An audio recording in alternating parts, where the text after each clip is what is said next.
We're on. Good evening, and welcome to the Church of St. Bartholomew for Bible study for the third Sunday of Lent. Welcome to those of you who have tuned in. Very glad that you've been able to join us. Hopefully this will be a very spiritually beneficial experience for you and for all of us together. So we always begin together in prayer, and this prayer is from Psalm 19, which is the responsorial psalm for this week. And it speaks a little bit about how it talks about the law of the Lord and how we're being called to observe it. I think the people when they cleansed the temple weren't observing the law very well. So you can tell why these particular things are. And the Ten Commandments is the first reading. So when you talk about a reflection on the law, having this particular psalm is a good one. In the name of the Father, and of the Son, and of the Holy Spirit, amen. So the law of the Lord is perfect, refreshing the soul.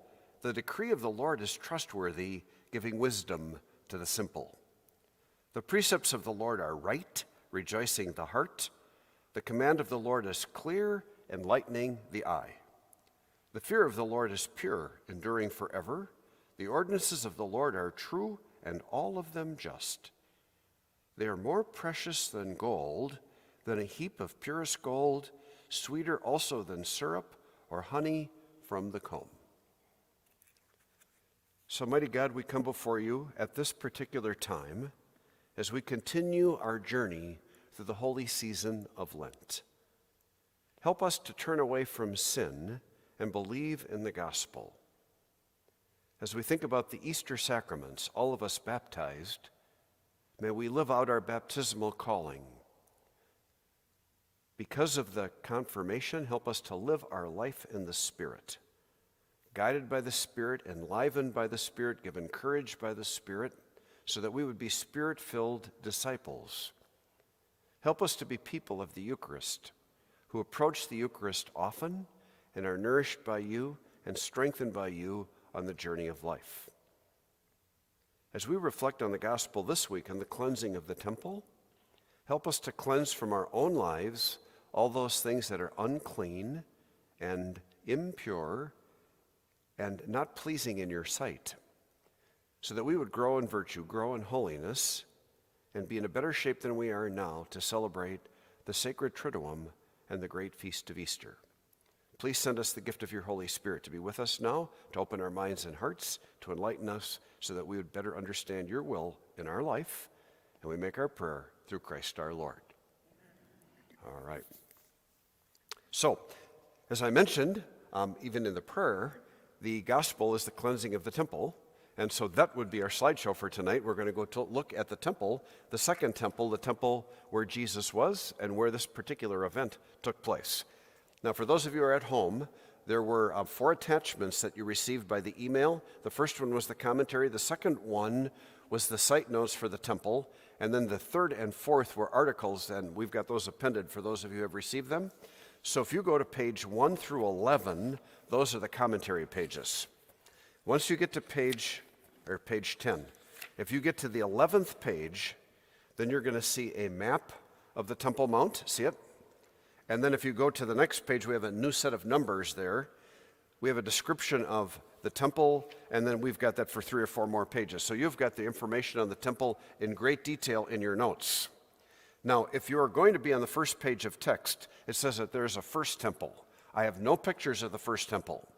So the first temple, King David, I think that you maybe know, wanted to build the first temple. He said, how is it that I can be living here and the ark of God could be in a tent? And he thought that was wrong.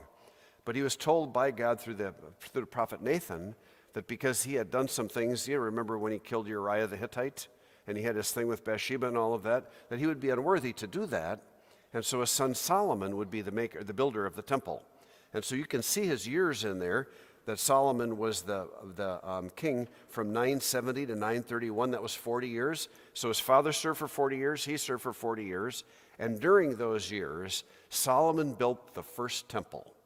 Now that temple stood for over 300 years. And it was the most sacred place in the Jewish faith. So they kept in there the ark. So they remember how they had taken the urn that had some of the manna? And they had the tablets of the 10 Commandments, and they had Moses's or Aaron's staff. They had all of those things in the temple considered very, very sacred. And so they came there and they did a temple sacrifice and all of that. You remember how the Babylonians destroyed the temple in 587? The first temple was obliterated in 587, down to rubble. And so what happened was after the Babylonian captivity was over, it was interesting, many of the Jews were on captivity in Babylon, and then the kingdom of Babylon fell to the Persians. And so now we have a new king. Nebuchadnezzar is gone and all of those other Babylonian kings. And so we have a new Persian king. His name is Cyrus. I don't know if you've heard of him, King Cyrus. And so King Cyrus said to the Jews, if you want to go back to Jerusalem, you can. If you want to rebuild your temple, you can. I will even help you finance it if you want. And so a good number of them went back. So that building program went from about 530 to 515 when it was dedicated. Sometimes it's called the Second Temple, but it was a little temple. It was called the Temple of Zerubbabel, and if you see on your page, that's the middle paragraph there. And so the description of the building of it by Ezra and Nehemiah and all of that is in those books. So that temple stands for like 400 years. And along comes King Herod the Great. So now we have Roman rule in the Holy Land. The Jews don't like Herod the Great. He wants to get along with them better. He goes, one of the ways that I could ingratiate myself with the Jews is let's do the temple big time, because he was a builder and he wanted to show off about all of his building stuff. So he became king in 37 BC. 17 years later, in the year 20 BC, he began this massive building program. So they're going to triple the size of the temple. And so it was a building project that was done for 10 years. I don't know how many thousand slaves that they had working on it. And he had artisans who were priests who were also working on it. So by the time we got to 10 BC, the majority of the project was done, but there are all kinds of little projects. So even by the time that Jesus was alive, the temple, though largely finished, was not completely finished. And so even Jesus, when he goes to his death, the temple isn't finished. In the year 64 AD is when they considered it done. Ironically, then they had the revolt in 67, the Jewish revolt, and in the year 70 is the year that the Romans destroyed it. I mean, it had been finished for 6 years. It's unbelievable, after all of the time and expense that they had done to build it. Really, at that time, it was one of the grandest building projects on the earth. It was considered one of the 7 wonders of the world. And when you see how big it is, and you look at the amount of work that was done, did you see the 10 Commandments when they built the pyramids? You remember all the slave labor that they had and all those pulling on the cords and the slaves and dragging those rocks into place and all that sort of thing? Imagine some of that here. And I'm going to show you the size of the rocks or the boulders that they used. They called them ashlars. They're unbelievable in size and weight. And the amount of effort it would have taken to get them done. I mean, these days, even using trucks and cranes and all that kind of stuff, it would have been a massive project. Okay, so at any rate, I think that we probably are oriented enough to get started. Good enough? All right. So the place where the temple was, this is the way it looks today, where the temple was. So this is the Temple Mount from here to there, to there, to there. This is the south gate, or the south side, west, east, and north. Now, approximately, not exactly where the holy place was in the center of the temple, is where the Dome of the Rock is today. Actually, the holy place would be a little bit further to the left or a little bit further to the west. Now, the Royal Stoa, was along the south wall. This is called the Al-Aqsa Mosque, and it's the third holiest site for Muslims. We're going to look at that a little bit more close up with some slides, but I just wanted to give you kind of an overview. From south to north, almost 500, this was 500 yards, almost 5 football fields in length, and almost 3 football fields in width. So to give you an idea how big this is, I mean, this is way bigger than the state capitol. I mean, if you were going to compare something that's a grand building in the state of Minnesota. So if you were to take like the cathedral and the state capitol are probably the 2 biggest traditional old buildings, and this thing was way, way bigger than that. Okay? On we go, I think.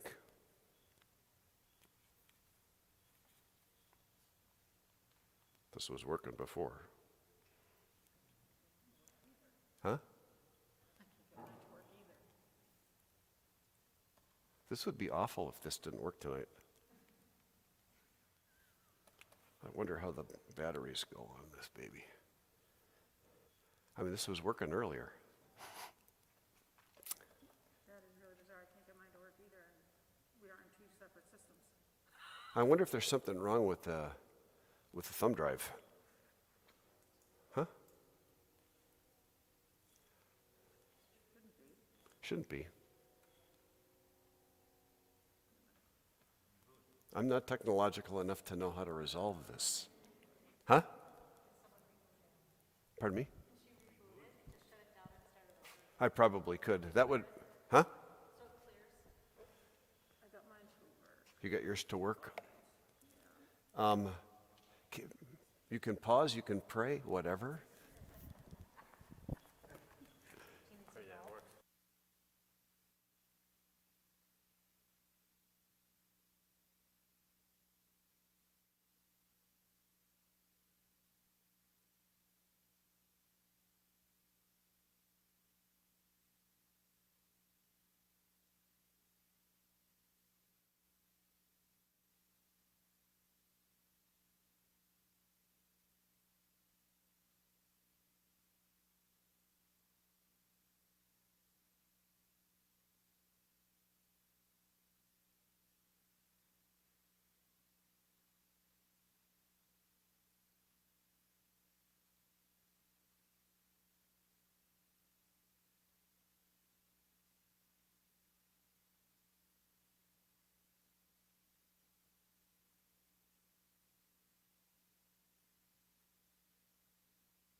Patience is a virtue.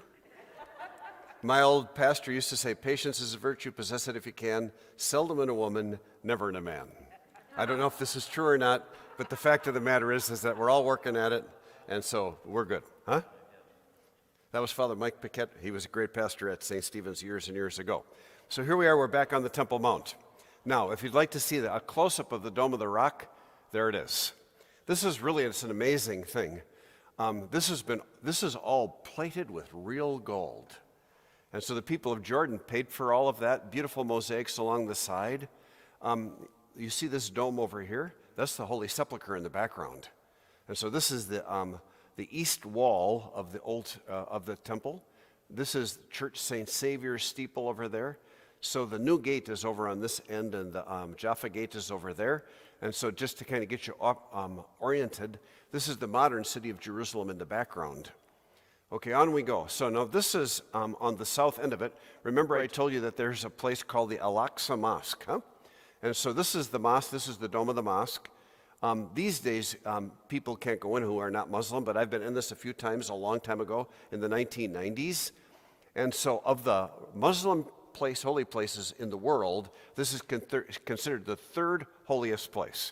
So Mecca and Medina, which are both in Saudi Arabia, and then we've got this place. And so really and truly, there's a Zionist movement, I don't know if you've ever heard of it, that wants to actually rebuild the temple in Jerusalem. which means that you'd have to get rid of the Dome of the Rock and this. It would cause a world war. Huh? I don't know the exact name of it, but it's a Zionist movement that wants to restore Zion the way it was. Huh? Yeah. Well, and the world community is like, this has to be an international city. It has to be an international religious headquarters for Jews, Christians, and Muslims. And to try and undo this would cause, I don't think we want to even be alive when that happens. All right. So here's Jesus.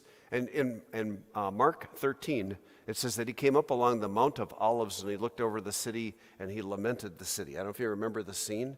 Oh, that you have persecuted the prophets, and all of that. And so he's looking down, and so this would be looking at the city, and we're going to be looking at that more closely up. So this is another artist recreation of it. One of the reasons that I like to use it, it gives you, this is the Kidron Valley here, down on the bottom part, and there was a big ramp that went into the Susa Gate. There was only one gate on the eastern side. So like on Palm Sunday, this would have been the way that Jesus would have entered the city. And so you can see the holy place right in the center. And so we're going to look at all of these things. There's the Antonia Fortress. You'll notice that this goes way out on almost like a peninsula. That if you go to Jerusalem today, the wall goes right about here. But during the time that Jesus, this part over here is called the Ophel, or the City of David. I don't have any of that stuff in your notes. You see that there's kind of an extra wall here. So that just walls off that whole southern part. And so that part was walled off from the 10th century BC right up to Jesus' day. But when Jerusalem was destroyed, that wall all went down as the whole city went down. On we go. This is a map of the way the Temple Mount is. So this, you see where it says temple there? So this is where the temple was located. Remember we talked about 500 yards by 300 yards? There's the east gate to the temple. These are the southern gates to the temple, the western wall. Now the way that the darker color, this is the way the wall was at the time that Jesus was alive. The lighter color is where the wall was extended by King Herod Agrippa in 44 AD. So when Jesus was alive, Calvary is about right here. Calvary was outside of the city, and now Calvary is inside the city. So that seems a little bit strange when you go there. And it says, I thought it was outside. And so we got it all built around, And so I'll be able to show you the place where Jesus exited the wall and where Calvary is further down the slideshow. Okay, this is, I think, one of the nicer artistic reproductions of the way the temple was. And so again, we'll get you oriented. This is the Susa Gate, or the eastern entrance. This is the eastern wall. You can see that there was an entrance on this corner as well. There's two entrances on the south wall, and we're going to look at the western wall in a bit. And so this is called the Royal Porch, or the Royal Stoa. It was the most grand part, other than the center part where the holy place was. So the Sanhedrin, you remember the Jewish High Council? They had their chambers right here on the southeastern corner. All right. Now this is looking at the southwestern corner. And part of the reason I want to be able to I'm going to give you a bunch of different looks at the western side of the city. But there's two major archways that go onto the top part. So there was two upper entrances and two lower entrances. So there were four entrances on the west side. You've heard of the Western Wall, I think, maybe, huh? That's one of the places that remains. And on this thing, the Western Wall goes from about here to there. And I'm going to show you the Western Wall further down the road as well. And so these stairways don't exist anymore. But the places where the stairways hooked into the wall are still plain as day. And so, archaeologists have been able to reconstruct this, and engineers and so forth. So they've been able to redesign what it would be. Parts of this south wall are still evident as well in terms of the ruins. Okay? So this is the recreation of the south side with the two Hulda gates. And these probably were the main gates to come in to the temple if you're just average person coming to go in. And then you would walk up a set of stairways to get up onto the second level. That's another angle on the south wall. There's another artist's version of the south wall. That's from a lower angle. Okay, this is an even lower angle, but this particular part of it, like this stonework on the very bottom part, that's still there. I don't know if that's the next one. No. Those two of the gates. This is all south wall. You're getting into ad nauseum. This is the way it looks now. And so that southern wall is right there. And so everything that we were looking at, you can see it from the side. This is the west wall. Remember I talked about the stairway? I've got that in a little bit more close up. And then the other stairway, you can see it right into the side of the wall there. That's the dome of the Al-Aqsa Mosque up on the top. All right. So this is looking at the south wall, standing on the south end of it as you're looking up. And remember that there are a bunch of stairways there, right, to get your way up to that. And so that stuff is all still there in ruins. And that's the dome of the Al-Aqsa Mosque up on the top. This is the south entrance from a little bit more close up. I'm going to show you some other spots on the wall that are going to show you the differences in the stonework. But when you look here, you see the difference in the color? From that, this is lighter down here, that's darker up here. See how much smaller those stones are and how much, these are great big boulders. This is 1st century BC construction. The destruction of Jerusalem went right down to this line. This stuff was all recreated or rebuilt in the 16th century by a great Muslim ruler called Suleiman the Magnificent. You've maybe heard of him. And he was one of the most powerful of all of the Muslim kings. So that's what that south wall looks like. So this is called Robinson's Arch. So this is Robinson's Walkway. And so this sidewalk or roadway or whatever, you can still see that. See how it hooks into the wall right there? Okay, so this is what's left of it. So, I mean, there's great proof. And I was talking about the stones. You see the border line here on the stones? This is 16th century right here. 1st century BC right there. Look at how big those guys are. I've got some better pictures that are going to show you how big they are. So this is the western wall as it would be today. The western wall's from right here to right about there. This is all bricked in right now, and the upper parts of this were destroyed. So this is Wilson's Arch, the one that's in the middle, named after an archaeologist that was able to put the whole concept together. He was British. Okay, so this is the western wall as it is today. And so you saw from the previous ones what that would be. And you can see where the stone lines are here, where the old stuff is down below and the new stuff is 16th century is above it. And so this is a huge pilgrimage site. I try not to get people too upset, but this is, the northern part is really big, and then there's a little spot on the south, and there's a little divider there. Women here, men there. Sorry. Okay. Now this is the one I wanted to show you about how big they are. I mean, those ashlars are 3 feet tall. They are 3 feet deep. Some of them are kind of short, but the longest ones are 17 feet long, and the heaviest ones are 70 tons. 70 tons. Now imagine moving those guys into place. Do I have a closer one there? No. So this is so what they would do is that they would quarry these stones and get them right to the right size, and then they would get round logs, and they'd get them as round as they could, and they'd line them up along the road, and then you would roll them over these rollers, and then you take those logs from behind and put them back up in the front, and you'd roll them along up to the place. And then once you got them here, you would build a ramp up to the level that you want them to do. And you saw this on the Ten Commandments, huh? And then they would grease the ramps so that it wouldn't be so hard to pull them along. And then they would slide them into place. You see how much mortar is in here? There isn't any. Would you need it? Once you get these buggers piled on top of each other, I mean, we are 2,000 years later and they haven't budged an ounce, you know? I mean, the sheer weight keeps them in place, and it's an unbelievable feat in construction. And so you got one ashlar, and then you got another layer and another layer and another layer all the way up to the top. So it was an amazing construction thing. And so this is part of the reason why you don't see any stone in and around the Temple Mount, because it's all been quarried and built into this as part of the construction.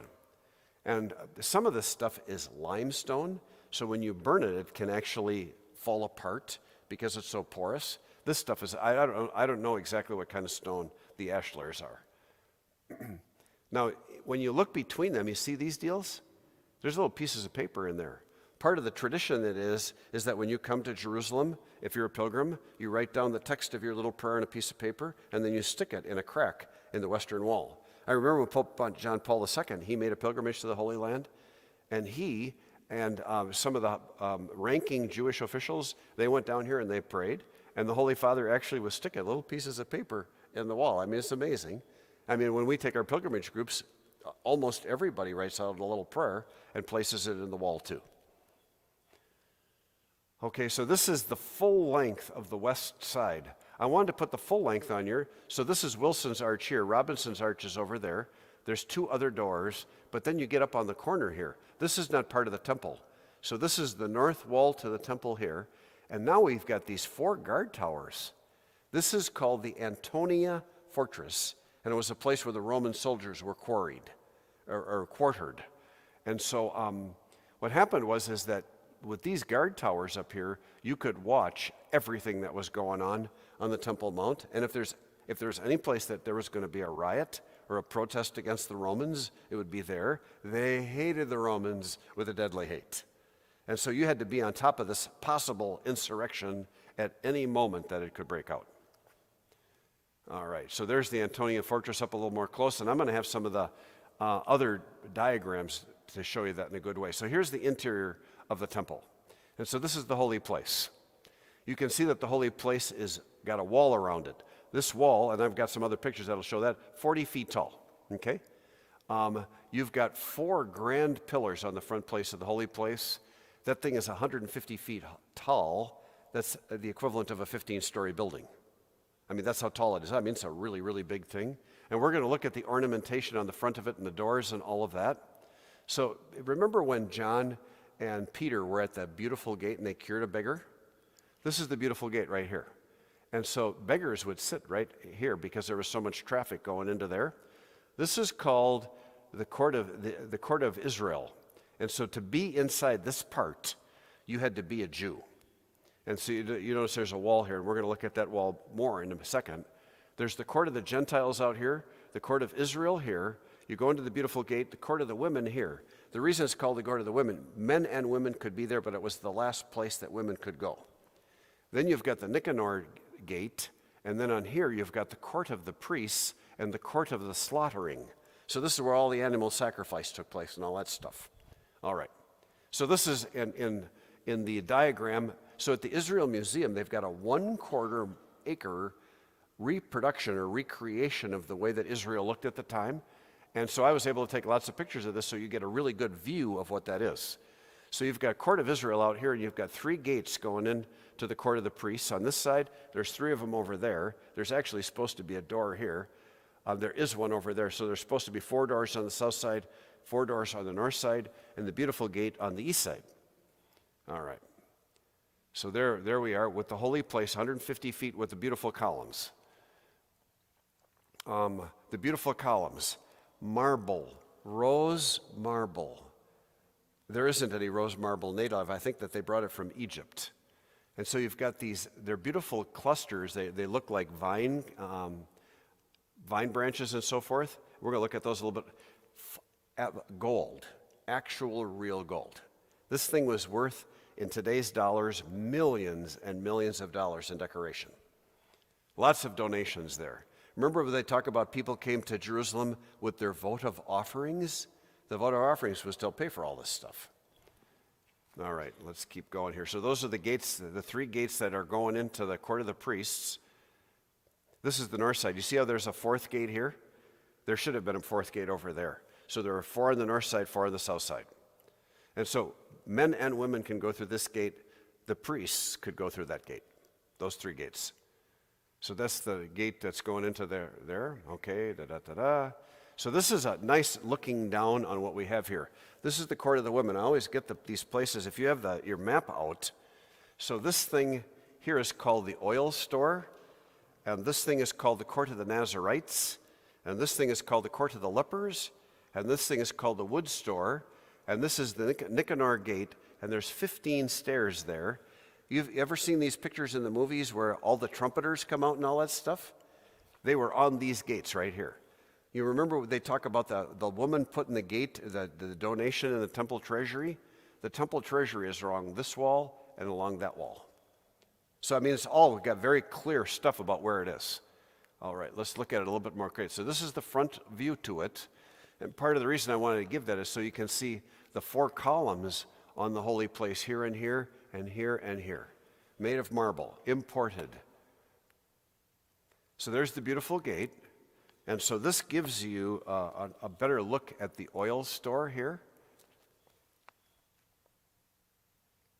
And so this is the holy place. This is the gate to the holy place. You see that you've got all of this ornamentation up here and up on the top of the columns, all in actual gold on the door, and the ornamentation in the arch over the door. So these pointy things, I mean, they're supposed to be beautiful, but the other thing is that these pointy things were not very happy to birds. So it kept birds from landing there and kept birds from making a mess. I mean, all of these things have practical views, you know. All right. So there's that court on the left. This is the Nicanor Gate. And so it's named after a wealthy donor from Egypt that helped to fund it. And so the people that ascend those 15 steps, and I mean, priests would be out there and they'd be singing and they'd be doing their choral things and they'd be playing their trumpets and all that stuff. Pretty hard to tell. I don't have any pictures of the area, but the altar is right behind the Nicanor Gate, and the area of the slaughtering of the animals was here and here, and it was done by the priests. It wasn't done by lay people. People would bring their animals up to the altar or up to the door, and they'd kill them, and then they would hand them to the priest, and then the priest would offer them. Okay? All right. So this is the one on the right side, the court of the lepers. So the court of the lepers is this part right there. And so this is, so on your second page, when it talks about, in the middle the 4th paragraph down, the highest traffic area of the temple had the 2 holy gates, and this thing goes by multiple names. I've got them in bold print for you there. It's called the Grand Hall, the Royal Stoa, the Royal Porch, or the Royal Portico. That's what this whole deal is called. And it is really a massive thing. There's 40 rows of pillars, the full length of that, but it's like a basilica. You know how on a basilica you have your row pillars on one side and the other side? Except this has got a double row, so you've got 40 and 40 here, and then you got 40 and 40 there. There's 160 columns down here supporting that whole thing. I mean, it's remarkable construction. All right, so this is just looking at it from another angle. This is looking at it from another angle. And now here we go. We got the great big courtyard here. This is called the Court of the Gentiles. This is where the money changers were. This is where the animal sellers were. This is the closest in they got. Now what happens is that the more visitors that you had come into the temple, and this happened at Passover time, and the more sacrifice that was going on, and the more temple tax that you had to pay, the more people that needed to do that, the more merchants would come in here, and the more crowded this got. This thing was literally a zoo. I mean, it was just wall-to-wall people and wall-to-wall selling stuff and changing money. But when you're wall-to-wall changing money and selling stuff, you've made the house of Lord, or the house of God, it's not a house of prayer anymore. It's a business place. And so it's almost like desecrating the purpose of what you want here. You'll see that there's colonnades over here that's double rows of pillars on the west side and over here. And so the place where the rabbis would teach their apostles would be along over here. So you remember when Jesus does all of this teaching in the temple? That would have been along the east wall over here. All right. So the place between the court of the Gentiles, this wall probably should be over here. It's a little bit too far out. It restricts the court of the Gentiles too much. But see the doors here? There were signs on the doors. There were 17 doors, cumulative all the way around. And it said, if you enter here and you're a Gentile, if you die, it's not a responsibility. Something to that effect. And people would be put to death that were Gentiles that went in there. Part of the problem is that the Roman soldiers went in there and they didn't care. And they executed Roman judgment if they thought that there was trouble. And so they just ignored the rules. At any rate, and who's going to stop them? Okay, so this is the north court of the Gentiles, with the Antonia Fortress in the background. Okay, that's more of the, that's a little bit too much of that. So this is the Antonia Fortress more close up. Remember I was telling you that they had these 4 guard towers, right? And so 1, 2, 3, 4. And under here, these would be the quarters for the Roman soldiers. Now, in the story, it says that Pilate came to the praetorium and had Jesus on trial here. And really, historically, that's pretty hard to believe, because on the other side of the city, there was the Hasmonean Palace, which is the place where a prefect would really go. You're going to hang out with the soldiers in their Spartan quarters? You would have never done that. But the tradition has a lot of Jesus' passion in this location anyway. All right. So this is looking at it up on the north end. More of it from the northeast corner. This is the west side of it. Now, you can see that there's a great big stairway here and a couple of big archways. You know, in the story when Jesus has been scourged and then Pilate brings him out and presents him to the crowd, according to this traditional understanding of being at the praetorium, Pilate would have presented Jesus to the crowd on these top steps here, and the Via Dolorosa, the procession to Calvary, would have come down those steps and gone on from there. Okay, that's a little bit more close-up of it. All right, now, you see where the Antonia Fortress is here? This is the wall that comes outside of the city. So you'd come down, you'd walk through the streets of the city, come out this gate, and this is Calvary right there, the Rock of Calvary. We'll show you that a little bit. So what happened was that there was this great big rock right outside of the gate of the city, and it wasn't quarried.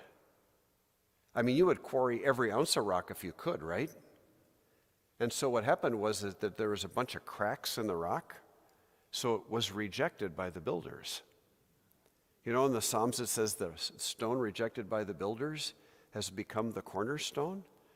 And who would have ever believed that there would be actually a literal fulfillment of that from the Psalms into what Calvary was? A lot of times people envision Calvary being this great big mountain.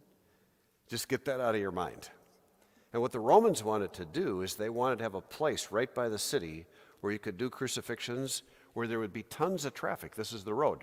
Everybody came in by foot, and person after person would witness the crucifixion and go, oh my God, that's unbelievable, that's horrible. And they'd be scared, frightened into submission to the Roman way.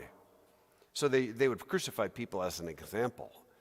And so the fact that Jesus would be crucified between 2 people, maybe this rock was a little bit bigger at that particular time, or they just did it on the ground beside it, but he was crucified between 2. All right. That's one corner, and that's another corner, and we showed you the parapet of the temple before, and that's the whole show. Okay? Well, thank you for your understanding and so forth. Do you have any questions or comments about the slides before we go rolling on?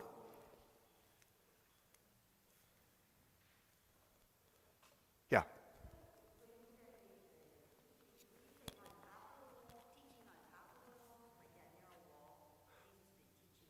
No, there was a roof. So those colonnades, and so he was under the roof and between the colonnades on the east side. Okay? So the question was, where was Jesus doing that teaching? Was he up on the roof or was he up on a high place? What happened was that rabbis would teach seated. Okay? So he'd get a chair and he'd sit in that colonnaded enclosed area or even out in the court of the Gentiles. And then the people who are the disciples or the learners, you know, it's almost like grade school. You know, sit on the ground and get in a big semicircle around the teacher, and everybody would listen and that sort of thing. That was the way it was done. So they didn't use classrooms like we do today. They would just get out there and get spread around and listen. And so like the scribes and the ones that were teaching the scriptures up there, they would use a method that was quite like that. What did you have?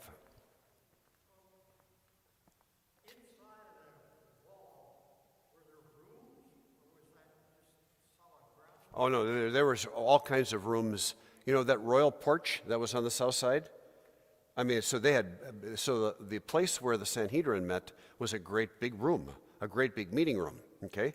But then they had smaller rooms for the priests and doing their business, you know, counting the money and all that kind of stuff.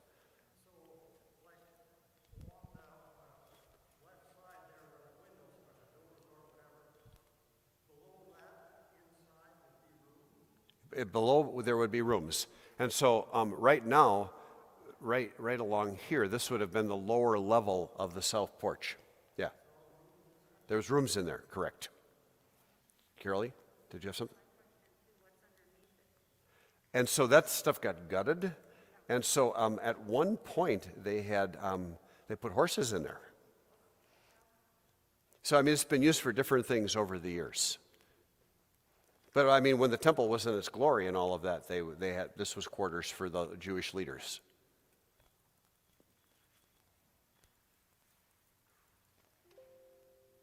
Okay, I think that we're ready to move on to the next part then, if you're all right with that.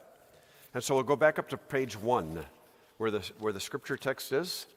And remember, I'm using the 1970 New American Translation on the front page, and then when we go through the notes, I'm using the Revised New American Translation, not to confuse people, but to look at the two translations and how they're different, and we can see the nuances of the words, and I think that adds to the meaning, okay? Or helps our understanding. So here we go on the right-hand side there, a reading from the Holy Gospel according to John. As the Jewish Passover was near, Jesus went up to Jerusalem. In the temple precincts, he came upon people engaged in selling oxen, sheep, and doves, and others seated, changing coins. He made a kind of whip of cords and drove them all out of the temple area, sheep and oxen alike, and knocked over the money changers' tables, spilling their coins. He told those who were selling doves, "Get them out of here. Stop turning my Father's house into a marketplace." His disciples recalled the words of Scripture, "Zeal for your house consumes me." At this, the Jews responded, "What sign can you show us authorizing you to do these things?" "Destroy this temple," was Jesus' answer, "and in 3 days I will raise it up." They retorted, "This temple took 46 years to build, and you're going to raise it up in 3 days?" Actually, Jesus was talking about the temple of his body. Only after Jesus had been raised from the dead did the disciples recall that he had said this and come to believe the Scripture and the word he had spoken. Now, while he was in Jerusalem during Passover festival, many believed in his name, for they could see the signs he was performing. For his part, Jesus would not trust himself because he knew them all. He needed no one to give testimony about human nature. He was well aware of what's in man's heart. The Gospel of the Lord. So we'll take now a couple minutes of silent meditation.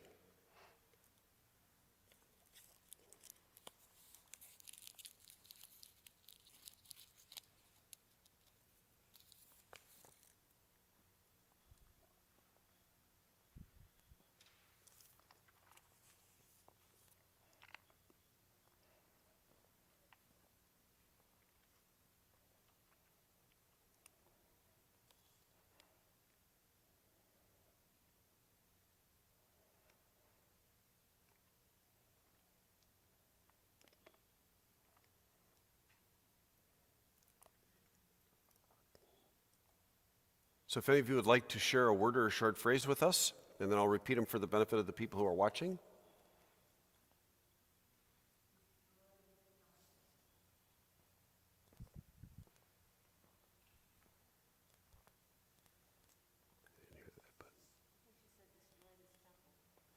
Destroy this temple. Passover was near. Passover was near.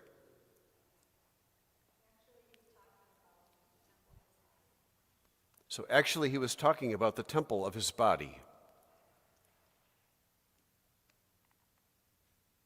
He was well aware of what was in man's heart. He was well aware of what's in man's heart. Whip of cords. A whip of cords.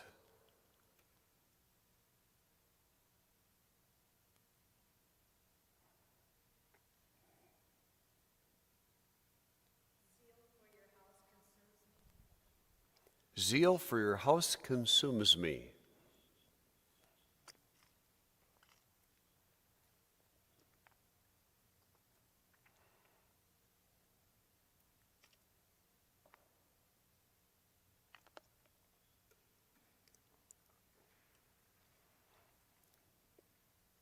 Thank you for those of you who added these things. It is intriguing, that normally during year B, we would be using Mark's gospel, right? And now we're using John. And when I invite people to respond, when we're using Matthew, Mark, or Luke, they respond many more things. And when we do John, they respond many less. His writing is a little bit more symbolic. It's a little, and so people just don't grab onto it quite as quick. So I think that we're being very typical tonight with the way that goes. Before we turn the page, if there's anything that you'd like to bring up in terms of a reflection on something or a question that you have. Jen. Yep.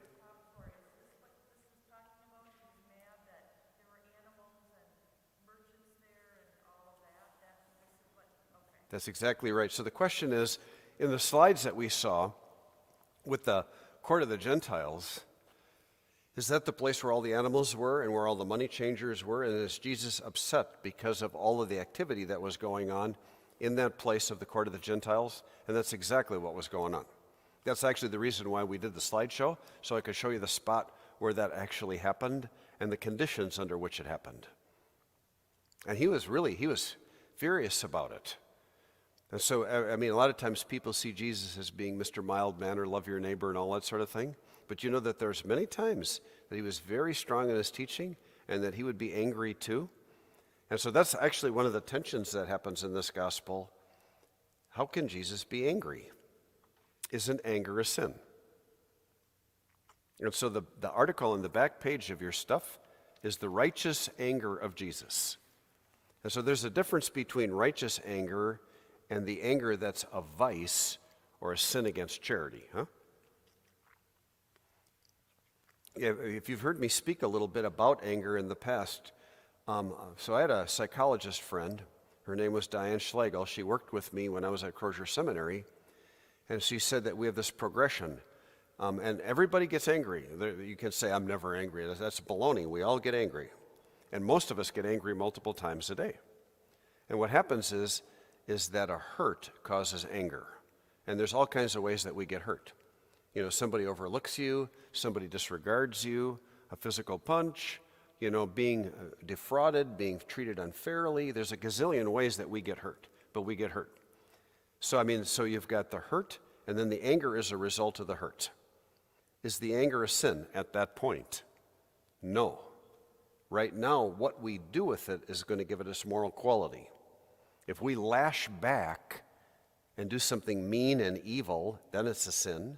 If we control it, remember St. Paul says, don't let the sun set on your anger, then you've done a moral good by controlling your anger, huh? So self-control is one of the fruits of the Holy Spirit. And so really when people, so you go from hurt to anger to rage. So rage means that your anger is festering and it's getting bigger. The average person, if you go in and say you're a rageful person, they'll deny it in a minute. But the fact of the matter is that many of us are very rageful people at various times when we nurse our anger and it builds. Once you have rage, it'll eventually pop if you don't deal it, if you don't do anger management. So there's multiple forms of violence. There's emotional violence, there's verbal violence, sexual violence, and physical violence. Now, most people don't do physical violence. They don't go out and kill people and stab people. The things that we're best at are verbal violence and emotional violence. We say really mean things. We do cutting remarks. We do sarcasm. We call people names. That's verbal violence. And it comes from when you're hurt and when you hurt back. So anger happens as retaliation. It happens as a way to get even. This is the sinful way to do anger. Do you see Jesus ever do it that way? And the answer would be no. Okay, now, if Jesus is a good and holy person, pure and absolutely without sin, if Jesus comes upon a place where there is just like terrible sin, wouldn't you be mad? You would be. You're going, this is wrong. This is upsetting to me. This should not be happening. And so being upset, and so the way I describe it is being outraged by outrageous sin. If you're outraged at something that's very, very sinful, that's actually the proper place to be. I mean, so when we're watching what's going on in Washington, we're watching what's going on during the summer, and we're outraged at that, that is righteous anger. It doesn't give you an excuse to act badly, but we can be upset about it, okay? So what Jesus was doing is he was really, really upset, justifiably upset, justifiable anger, righteous anger at the bad stuff that was going on up on the Temple Mount. Now, we can get into the notes, and we're going to talk about that a little bit, but what was going on with the animal sellers is the animal sellers were providing a very necessary service. So, if you're going to get on a boat, so if you live in Jerusalem, this is not a big deal. You can bring your own sheep along with you if you want. If you live up in the Galilee, but if you live in a foreign country, if you had to come on a boat, you're going to go on, coming by camel, you're coming by donkey, you're making a long trip. You know, these days we get in a car and drive someplace. Those days they're going to walk on pilgrimage for a month. So do you want to bring your animal with you for a month? You're much better off bringing the money rather than trying to haul the animal along, and once you get to Jerusalem, buy the animal that you need for sacrifice, right? So what happened was that there were many shepherds that lived in and around Jerusalem that raised these sheep for sacrifice. And so when these pilgrims would come to Jerusalem, they would have the animals ready to sell for these people, okay? There was another thing. So the animal sellers provided a much-needed service for the pilgrims who are coming a long way, and the pilgrims expected to be able to buy animals. Then there's also the temple tax. So any person, a male, 19 years of age or older, the women didn't have to pay the tax, but the men did. They had to pay a half shekel tax. This is what you would do when you came into the temple area. It's just almost like admission, okay? And this is going to help to pay for the affairs at the temple. But you cannot use foreign currency. So the coins of the day, so if you've got a Greek drachma, or if you've got a Roman denarius, those are the kind of the major currencies of the day, they would have minted on these coins the images of the emperors. Now, sometimes they would have an image of a pagan god or some other image on it. First commandment, I am the Lord thy God, you shall not have false images before you. To bring a coin in the temple with an image of the emperor who considered himself to be God was sacrilegious. So you couldn't use your Roman or Greek coins or any other coins to pay the temple tax. So you've got your coins from your own area with you. You bring them in, go, we got to get rid of this stuff. We're going to change them over for shekels. And so the money changers were providing a much-needed service. You see what we got going on here? So these guys took a noble thing and they perverted it. It went awry. And you know exactly what they did.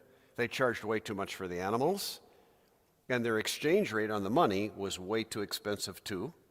And the people who were the pilgrims didn't have very much money, and they got their life savings, and they're fleecing these people, and they were ripping these people off.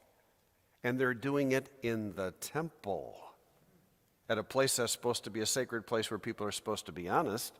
And they got so much commotion going on, doing all of their commerce, there isn't a way a person could pray. See what we got going on there? And Jesus came in and he was like, this is absolutely wrong. And he went berserk. So when he knocked over the changers, over the tables, and the money went flying, I mean, was he stealing money for himself? Those people didn't deserve the money anyway. They had gotten it wrongly. You know, he's getting the animals out of there. They belonged out of there. So everything that he was doing was the right thing to do. It looked like he was doing it in a pretty forceful way, pretty emotional way. Of course. It was righteous anger. It wasn't sinful anger. Got the difference, hopefully? So it's important to pay attention to the difference. And I'd never written it up. I just wrote this up a couple of nights ago. I've only been wanting to do this for about 25 years.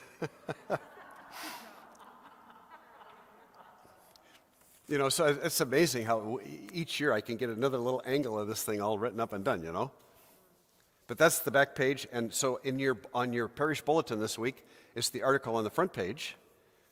And actually, I asked Tyler, my bulletin editor, to try and find some pictures to go with it because they don't put this in art, you know, very much. And so they had a couple of pictures where Jesus was pushing people. And I'm going, artist. That's not what Jesus was doing. So those pictures didn't make the cut. Okay? So I've got a picture of him just with a whip. because he didn't do anything violent to harm people, but he did stuff to try and stop them from their evil doing. You see the difference, hopefully? Good? Yes? Okay. Chronologically, is there a relationship with Jesus went up to Jerusalem here in relation to last week where he had the transfiguration? This is an excellent question. So chronologically, where does this fit with regard to the transfiguration? Because at the end of the transfiguration, he said he was going to be set on going to Jerusalem, and he went. Okay? And so if you read Matthew, Mark, or Luke, the chronology is you have the transfiguration, you go to Jerusalem, you have the cleansing of the temple. It irritates the chief priests so much that they plot to put him to death as a result of the cleansing of the temple, and the crucifixion comes right after that. We are reading John's Gospel, and what chapter are we in? We are in chapter 2. This is my question too. So the beginning of chapter 2 is the wedding feast at Cana, and the very first ministerial thing he does, and then we are having the cleansing of the temple in Jerusalem, and then the whole rest of the gospel happens. How mad would he make the people by doing what he was doing? They would have gone berserk. If you read in John's Gospel, Jesus goes to Jerusalem a couple more times on subsequent visits. In Matthew's and Mark's and Luke's Gospel, it looks like Jesus goes to Jerusalem once. In John's Gospel, it looks like he goes once and twice and 3 times and 4 times, going at least annually, if not more. So if he had done this as the first thing, he wouldn't have been able to return. So, most scholars believe that the way it is in Matthew, Mark, and Luke is chronologically correct. And they're going, well, why would John switch the order? And maybe we've talked about the book of signs. The first half of the John's Gospel is the book of signs, and then the second half of his Gospel is called the book of glory. That's the crucifixion, passion, and all of that. So we've got the Cana wedding feast as the first sign, and then the raising of the royal official's son, the walking on the water, the feeding of the 5,000, the curing of the blind man. The last of the signs is the raising of Lazarus. He did it in Bethany. You know where Bethany is? It's like about 2 miles outside of Jerusalem, right on the other side of the Mount of Olives.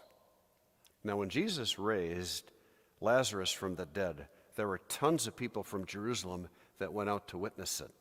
And if you look at the end of chapter 11 in John, it says that the people in droves came to believe in him. And the chief priests and the elders said, we are losing too many followers to him. He has to go. So in John's thinking, the pivotal event that led to Jesus' crucifixion was the raising of Lazarus. In Matthew, Mark, and Luke's versions, it's the cleansing of the temple that was the last straw that led to his crucifixion. So we have 2 different understandings of what the last straw event was. And because John believes that the last straw is Lazarus, he takes that other event and just rolls it up to the front. And he rolls it up to the front as a foreshadowing of the passion to come. So that's theologically kind of an extended answer about how we got there. But everybody asks the question because it doesn't fit. And when you look in John's Gospel, you've got this building antagonism towards Jesus, and it sets the stage right here. Zeal for your house consumes me. Zeal for God consumes me. It's going to consume me on the cross. You see how they got those little symbols in there? So we got little literary bridges that are trying to roll us to Calvary already in chapter 2. Are we good? Now, we covered a lot of stuff that's in the notes already with our other discussion, so I think we're going to be okay. Let's flip the page. For those of you who are at home, you're on page 1 of your first attachment. Okay, so liturgical use, it gets used once every 3 years for the third Sunday of Advent, or Lent, and then it gets used every year for the Feast of the Dedication of the Lateran Basilica. And so remember that Jesus is talking about we're not going to worship in the temple. I'm the temple. Remember, destroy this temple in 3 days, I will rebuild it. So the focus of worship is going to switch from the temple to Jesus himself. And so that's why it gets used for the other feast. A year B exception. Now notice, year B, the gospel that gets emphasized the most in year B is the Gospel of Mark, right? And what's our gospel today? It's from the Gospel of John. That's an exception. We're going to have an exception like that that's going to go 2 more weeks. So we're going to be from John next week and the week after that. And during the Easter season, quite a few of the Gospels also come from the Gospel of John. And so that happens in the other cycles too, but this is a little bit of a switch from normal, okay? The emphasis of the year B Gospels. Have you ever heard me talk about a vertical thread? I think that you maybe have, okay? So a horizontal thread connects gospel, the first reading, the responsorial psalm, the second reading of the gospel. There's a connection between the readings on a particular Sunday. A vertical thread is from one Sunday to the next, to the next, to the next over a course of weeks. Now, during Lent, there's a vertical thread in all 3 cycles. In cycle A, it's about conversion and getting ready for the Easter sacraments.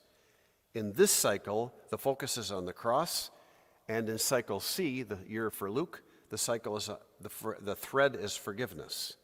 And so I've got outlined in your thing the emphasis for year B, where those cross connections are in each of these 4 weeks. Also, on the article, that's the second to the last, those of you who received this by email, it's your 3rd attachment today. It would be an article that explains the cross connections. That's on your notes, second to last page, okay? Now, parallel texts. I mentioned that the cleansing of the temple is in all of the Synoptic Gospels too, and how it's positioned and how it's different. Now, the beginning or the end of the story, we just did that. We just answered that. So we're all set to go on that. And could the cleansing have happened at the beginning? Absolutely no way. And for all of the reasons that we described before. Now, we're on page 2 now. And the question is, Jerusalem at Passover, a city on edge. Now, I've done a lot of reading trying to figure out what the population of Jerusalem was at the time that Jesus was alive. And I get all these varying numbers from 60,000, 90,000, 125,000. I don't know what it was. But what happened is that this flood of pilgrims was in the number of thousands, and I read one source that said that 2 million people came to Jerusalem for Passover. I don't believe that. William Barclay says that in his notes. I read another place in Barclay's own stuff saying that there was 90 or 100,000 pilgrims to Jerusalem, which is probably a more conceivable number for the time and the space that was available there. At any rate, they had tons more people than they normally had, okay? I don't know if you know how the pilgrimage feasts worked. So there's 3 pilgrimage feasts in Judaism. You have Passover, Pentecost, and the Festival of Booths. 2 of them happen in the spring. Passover is the first one, commemorates the passing over, and then Pentecost. And then we have the Festival of Booths in the fall, in September. Now, if you lived in Jerusalem, you had to go to the temple all 3 of them. If you didn't live in Jerusalem, you lived in the outskirts. If you lived in the country of Israel, you were supposed to make at least 1 pilgrimage feast a year. The most popular pilgrimage feast to do was Passover, partly because it was such an important feast religiously, but also because the weather was better. It's early spring. By the time you get to May, it can be really, really hot in the desert, and when in September, hot as can be. So this is the most convenient time to go. Now, you got tons of people in Jerusalem, and every one of them hates the Romans. And things are just a-bubbling. You know, so the Romans Jerusalem was bad enough on a regular day, but you double or triple up the population, and you bring some rabble-rousers into town, and they get up on a rooftop and going, we should revolt against the Romans. And the people, it would just get bigger and bigger and worse and worse. Sorry. God was calling, I think. I had that happen during one mass. The first, we have a direct link from. He had to correct me, that's for sure, because it does get off awry a little bit sometimes. At any rate, so because it's just so volatile, really, it was just terrible. So anyway, are we good enough on the introduction, Our time is good. So the Feast of Passover was near, and we're just talking about what Passover does. You remember in the Old Testament when after the plagues had happened, and then they marked the doorposts and the lintel and the doorposts with the blood from the Paschal lamb? And so they're reenacting that every year on an annual basis. Okay. So the Passover is a foreshadowing. Second to last paragraph, the mention of the Passover in Jerusalem early in the gospel is foreshadowing Jesus' own Passover, his suffering and death. The death of the Paschal Lamb, and Jesus is the Lamb of God who will die. See how that all fits together? Now notice it says it's the Passover of the Jews. There's a snipe. So John wrote this maybe around 90, 95, the year 100. Christians who had been Jews that had been worshiping in the synagogue, they had a thing called the 18 benedictions that came out in the 80s, saying that if you believe in the Christos, you should be cursed. How would you like to go to church and hear that about yourself? So there was a big split between the Jews that didn't believe in Jesus and the Jews that did. The Jews that did believe in Jesus are now being called Christians, and we've got a splitting of them, okay? And so when John writes in there, the Passover of the Jews, he's sniping them. That's them, and it's not us. See that little invective that's there, okay? That's the end of page 2. Let's roll along to page 3. Now it says that Jesus went to Jerusalem. Did you see any mention of his apostles? I mean, for the transfiguration, we got Peter, James, and John. When he goes out to Gethsemane, he takes all 12, and here we got no mention at all. What is the purpose of that? Did he go by himself? Or were they just there and they didn't mention it? Did they join him later? No answer, because the Bible text, the gospel text is silent about it. Now, the fact that they're going to Jerusalem, I mean, so this is the religious capital of the world of the day, huh? It's also the political capital of the country of Israel. It's a very, very significant place. And it's kind of ironic. So Jerusalem, the last 5 letters of the word Jerusalem, Salem, S-A-L-A-M, they call Jerusalem Salem in the book of Genesis. And Salem is a derivative of the word shalom, which means peace. So really the name Jerusalem means city of peace. A lot of warfare at the city of peace, right? But in the scriptures it says, pray for the peace of Jerusalem. I pray for the peace of Jerusalem even now. And I would invite you to do the same. It says that they went up to Jerusalem. So if you live in Minnesota, we go up north, right? And, and so you go down south and up north. So when they say going up to Jerusalem, are they speaking Minnesotan? And the answer to that would be no. So if you lived in Galilee and you're going to Jerusalem, you're going to follow the Jordan River Valley to Jericho, okay? It's all below sea level. You get to Jericho, lowest city on earth, 1,500 feet below sea level. Jerusalem is 2,500 feet above sea level. You take 1,500 and 2,500 and add that up, you get 4,000. Have you ever done a 4,000-foot climb? This is like an unbelievable climb. So when people talked about going to Jerusalem, they were going from Jericho up to Jerusalem, going up, we're going up and up and up and up, and golly, is that ever a hard pilgrimage, to be able to go out. Actually, to say up to Jerusalem was code word for going on pilgrimage to Jerusalem. Okay? So we're not talking about north, just so you know that. Okay? And so Jesus, remember how Mary and Joseph took Jesus to Jerusalem every year when he was a kid? And we've got the story about when he was 12 years old, when he, and then they lost him in the temple and found him and all of that. This was a thing that was going on. Now, Jerusalem, Jesus in danger. Remember how he looked out over the city of Jerusalem and said, the prophets come here and they've been persecuted and they've been put to death? He knows that he's a prophet. And so if the prophets went here and were persecuted, I'm coming here, I'm going to be persecuted too. This is a tough awareness. He went anyway. Okay? The next thing, Jesus, on foreign turf. So Jesus, when he was in Nazareth, you remember the kind of work he did? He was a carpenter, right? He calls his disciples, Peter, Andrew, James, and John. What kind of work did they do? They're fishermen. So you got a carpenter and a bunch of fishermen and a couple of other guys. They're going to Jerusalem. And who's in Jerusalem? You've got Roman officials. You've got soldiers and military officers. You've got the chief priests and the elders of the scribes. You've got wealthy merchants. These are not the kind of people that they were hanging around with. So Jesus is out of his element when he goes there. And they've been going, what the heck are you doing here? You're just a dummy from up in the north of the country. You got no business here. So, really and truly, he would have been unwelcome, and they just said he's unqualified, okay? What solved them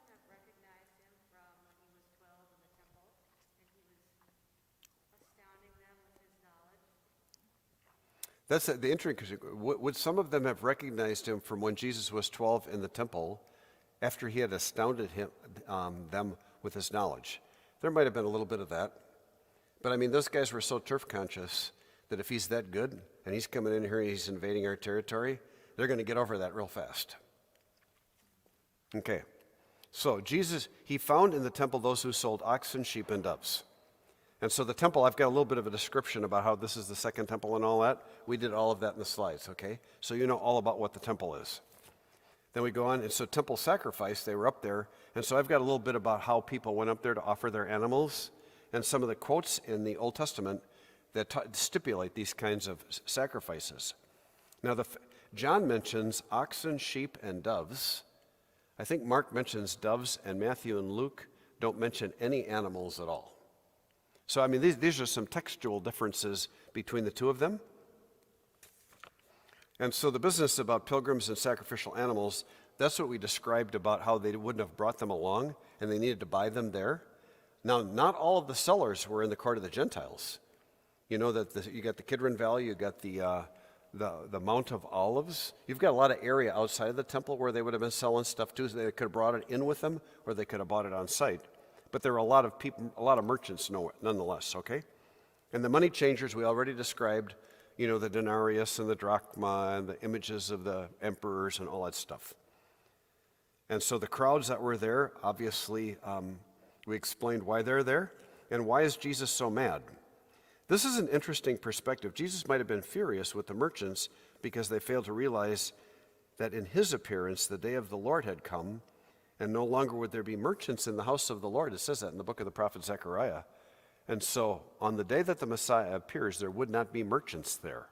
And this would be a fulfillment to that, and they were there wrongfully then. So the problem with the money changers and the problem with the animal sellers, we've explained all that already. Now, I think you know that when we talk about these things, they need to have applications to our current life. So Jesus was upset because these merchants were they were overcharging for their stuff. They were gouging the people. So if Jesus was alive today, would he be able to speak about overcharging and gouging people? Are there any businesses that do that? I think that we probably wouldn't have much difficulty coming up with our list, right? And so what happens is that Jesus was upset with it then, and the social justice dimension of this gospel would have an implication with the way businesses do their pricing and the way that they do their selling, okay?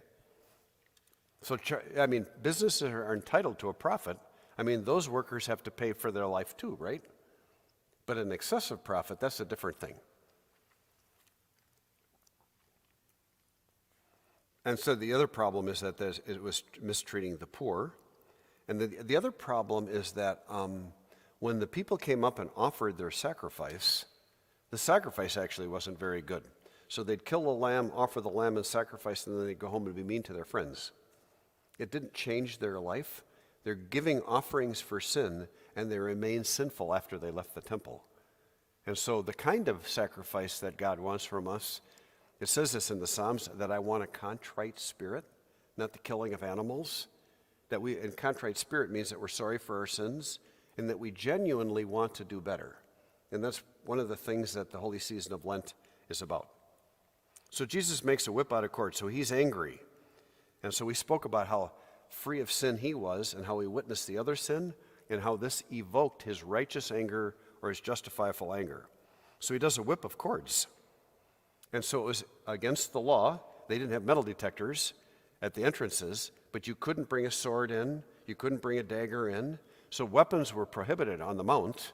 So he's not going to go after them with weapons. So he's picking up these rushes and things, probably things that were used to bed down the animals, and then he would weave them together, and then he could make something to whack at people, to whip at people, right? But isn't it interesting? We're at the beginning of the gospel, and Jesus is whipping sinners, and at the end of the gospel, they're whipping Jesus. They're scourging him at the pillar. So here's another one of those little passion things that's a little glimmer of things to come. So he drove out the oxen. Have you ever driven an oxen out of any place? I think that might be just a little bit challenging. At any rate, and he overturned the tables. I mean, so the picture we're getting of Jesus is he's not a weakling, is he? But I mean, he has the strength to be able to turn tables over and throw stuff and all of that sort of thing. And so the fact that he was driving the merchants out of the temple, he announces that the time of fulfillment has come. Sister Bergant said that. And so we have more fulfillment stuff on the bottom. And so they were selling doves. You know that doves were a sacrificial animal. Pigeons and doves were for people who were poor. So if you couldn't afford a sheep and if you couldn't afford a bullock, those were the bigger ones or the goats, then you could do doves or turtle doves or pigeons, okay? And so because they were for the poor, do you notice that he drove the bigger animals out, but he spoke to the people that were selling the doves, and he doesn't drive them out because they were taking care of the poor and the other ones weren't. So there's a differentiation between the oxen and the sheep and the doves. So then he calls the house my Father's house. Now remember when Jesus was 12 years old, he called it my Father's house too? If it's the Father's house, that means that God, I mean, the temple is God's house, right? And if he's calling God's house the Father's house, and he's my Father, that makes him the Son of God, right? So he's got a claim implicit in that. So anyhow, what was going on there is that they weren't having very much worship because of all of the commotion. And so one of the applications would be, do we have a place that's conducive to worship? Is our church conducive to worship? Do we have so much commotion out in the parking lot and in the gathering area, or maybe even in the church itself, that stuff is going wrong and people aren't praying well? Now that's a thought. So, people who are disrespectful, Jesus threw them out. So should we do that here at St. Bart's? If people come to church and they're disrespectful, we should throw them out. I mean, I've had people that have recommended that to me. Okay, so you have a teenage boy comes in and he's wearing a baseball cap. And that's disrespectful, and throw him out. And you know how sometimes we have got some young ladies that would, during the summertime, would wear maybe a little less than you'd think would be proper. Honest to God, I have had parishioners that took it on themselves to have them thrown out. Honestly, I'm telling you the truth. And so I had to visit, not with the person that was not dressed as much as we'd like, but with the one that was throwing them out, saying that you will never, ever throw a person out of our church ever again. All are welcome here. You know, maybe we can invite that person to dress a little bit better, but we are not going to do this kind of vicious kind of behavior. And so they said, Father, you can't do that. You can't tell me to do that. And I said, yes, I can. They said, well, what are you going to do to me? And I said, the next time I see you do it, the police told me I should never arrest anybody or never confront anybody. I'm going to call 911, and the cops are going to be here, and they're going to pick you up for trespassing and for your aggressive behavior. She stopped doing it. You just never know what's going to happen in church, do you? But no, Isabel was keeping an eye on me. She wanted to be sure that I behaved in church and made it conducive to worship. All right. Sure. You know, about disrespecting is I periodically will go to temple. Okay? Yeah. And I find it really fascinating is being in temple. The rabbi will be speaking, and there'll be talking going on. And it's like, wait a minute. The rabbi is talking about it, and they're socializing. It's quite common. Yeah. So she was saying in a temple that she goes to, the rabbi would be preaching, and sometimes people would be socializing and not paying attention. Yeah. It's just amazing. It's amazing. Yeah. But at any rate, making sure that we have the right atmosphere in our churches that are conducive to worship, that's something that we want to pay attention to. So the cleansing. So who should get thrown out or who should be visited with? I've got a little list for you here. Maybe this will be entertaining for you. Arguers in the parking lot. See that? Prideful ministers, crabby ushers. So you know how many times if somebody's sitting on the end of the pew and somebody says, will you slide over? And I go, I will not slide over. You can sit in the middle if you like. So I've got people who refuse to move over in their pew, those who dress immodestly, the people who are late, the people who are indifferent. Go to church, what a big deal. The mentally preoccupied, I guess that would account for maybe almost all of us. The poorly prepared, those who refuse to sing or participate, they get thrown out, okay? And should we sell anything at church? Should we have stuff in the gathering area out on the street where people can sell their stuff? You know how much of that I allow here? You haven't been witnessing it, have you? You know how many times I get people requesting to do it? I've gotten really good at saying no. People say, Father, you're a little agreeable too much on stuff. And I says, oh, no, you don't know. Anyway. So my Father's house reflection, if Jesus were to visit our church, hopefully he wouldn't be disappointed, okay? So he says, it's loyalty and love for me rather than sacrifice that I want, okay? So if we come and we do the sacrifice of the Mass, and then we go home and we're mean to our brothers and sisters, our moms and dads, our parents, our spouses, you see this, it's the same thing now as it was then. If we go home and we're selfish, if we go home and we don't serve other people, it's the same principle as then. So let's make sure that our worship here translates beyond the church into the ordinary effects of our life. It's crucially important. So then on the bottom of the page it says, his disciples recalled the words of Scripture. Now remembering, that's kind of an official word that he uses, okay? And so what happened is that John's community, they're reflecting on the story of Jesus in the year 100. And they remembered back on all the events of Jesus' life. That's one of the things that the community does. Every week when we come up and proclaim the gospel, we are remembering. We're remembering the parts about Jesus' life and his teaching, and that's one of the best things we can do. In the Eucharistic prayer, right after the words of institution, the next few lines, it's called the anamnesis.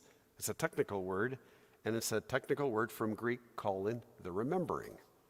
Jesus, we remember when you were born for us, when you died for the cross, when you rose from the dead, when you ascended to heaven.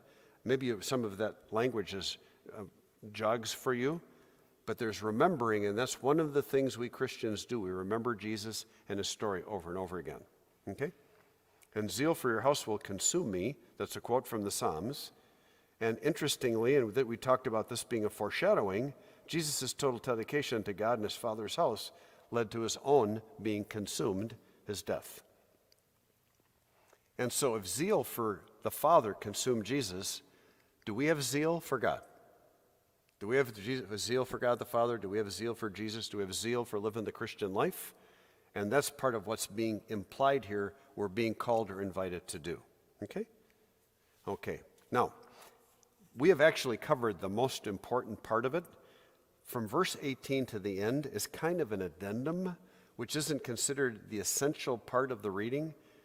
And so this particular material is not in the other synoptic stuff. So the Jews said, what kind of a sign can you do for this? They're saying, you're not authorized to be here. You got to have, so you have no formal education. You haven't been taught by any of our people here. These days we'd say you don't have a degree in this, you don't have a degree in that, you're not an expert. What qualifies you to talk about this? That sort of thing. You're from out of town, you're a carpenter, you got a bunch of disciples that are with you that are fishermen. You get lost, will you? This is the kind of what's behind that. Now, the fact that they're asking for a sign, Jesus says those who act for a sign, they're a faithless generation. Because blessed are those who do not see and believe. You remember that at the end of the gospel?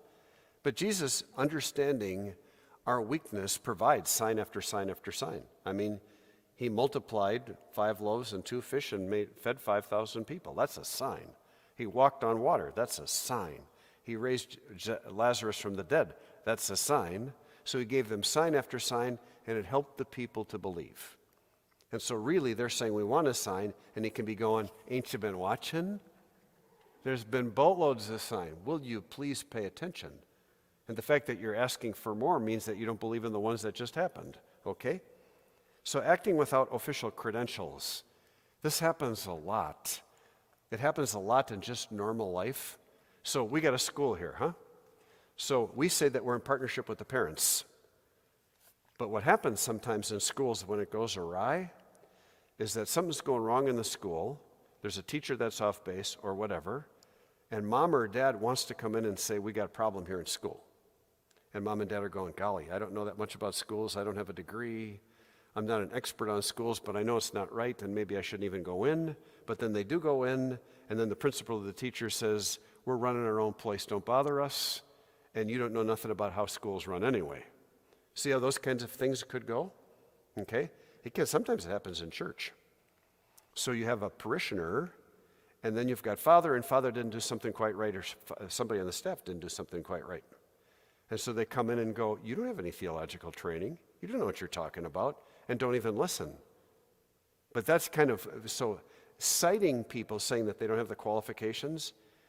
If a person at our parish, let's say, there was something going wrong, and they wanted to come to me or wanted to come to one of the other staff members, what qualifies them to make their complaint or make their observation?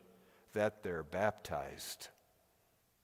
You are fully a member of the church and fully qualified to speak up when you're baptized. That's it.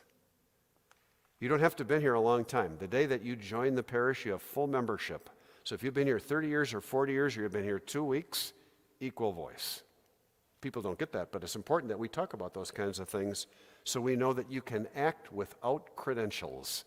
One of the things about 21st century is that we have credentialism. You got to have all those initials behind your name to be able to do anything, and you don't need credentials for everything. Okay, so we covered all that stuff, and so now we're on page 8. So Jesus talks about destroy this temple in 3 days, I'm going to raise it up. So he shifts from the temple of the building to the temple of his body. And so we're talking about his 3 days in the tomb. Look at the foreshadowing that we have going on here again. Okay. And so the dating of the temple, we've talked about all that stuff before. And so Jesus is speaking about the temple of his body. And I mentioned to you before that we're talking about what the focus or locus of worship would be. For the Jews, the locus of praying to God is in the temple. And Jesus will say that the way to pray is to me. Pretty big difference, huh? A Jew wouldn't like that shift. Okay, and so we're now on the top of page 9. And so the new temple, the temple in Jerusalem, was not the only place where believers went to offer sacrifice. So we offer sacrifice right here, and we can pray to God anywhere. And so this is part of the reason why they use this gospel for the dedication of a church, to say that you can worship Jesus at St. Bartholomew's, you can do it at the St. Paul Cathedral, and you can do it at St. Peter's in Rome, and you can do it in the churches in Jerusalem. You can do it any which way. And in your house, in the living room, the bedroom, the kitchen, and the garage. Good? Okay, our bodies are temples. Now, they wanted to cleanse out all the stuff that would prevent you from being holy. Is there stuff in our own lives that prevents you from being holy? Our bodies are temples of the Holy Spirit, right? So if we have evil thoughts, if we're mulling over evil stuff, we've got some bad habits, this cleansing of the temple, we need to clean our own temples so that we're in a holy state, okay?